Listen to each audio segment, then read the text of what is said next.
All right, you got to hear this ridiculousness. Respond to something that went crazy viral. So Katie Couric had this. This is like exactly the perfect encapsulation of what I grew up, high school and college, hearing and feeling. I would love to get your take on the rise of Christian nationalism in this country and around the world. Talking The to a University professor. of Massachusetts at Amherst recently released a poll that shows how Americans are feeling with the 250th anniversary of our country. That's this week. And Happy birthday. there's a huge divide between Democrats and Republicans on the extent to which the U.S. should be a Christian country.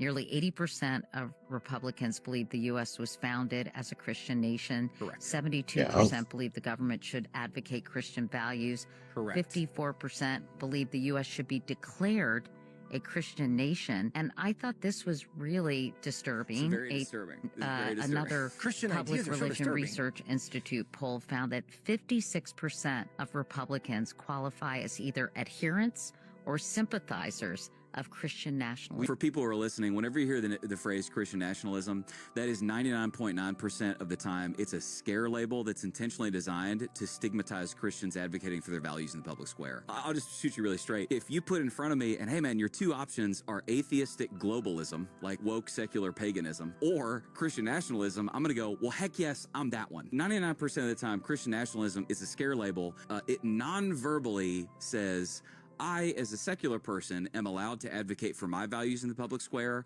but you, as a Christian, are not allowed to advocate for your values in the public square because that's scary Christian nationalism. If somebody goes, hey, Josh, you're a Christian nationalist, I'm like, well, I'm a Christian and I love my nation. If that makes me a Christian nationalist, okay, well, I don't care, whatever. So this is what she's saying here. I want you to know the play that's being run on you. Yeah. People stigmatize to divide is what they, so let's stigmatize the phrase so that we can keep you from advocating for your values in the public square, which, by the way, we're just going, well, God's commands are not burdensome. That's actually what's good for people, societies. So we want that stuff. What's going on here? You also can't do democracy without history. So those views that people hold, some of them are views about the past, and they're wrong. The United States was not, in fact, founded on Christian principles in any sense. It's simply not true. So in 1813, we're going right into it. Let's go. Yeah, okay. So John Adams writes Thomas Jefferson a letter. First vice president, second president, one of the most significant. In fact, 250 years that we're celebrating. He's the guy responsible for so much of it. His fingerprints are on almost everything in the American founding. The letter's like 4.5 pages. I just pulled one sentence from it.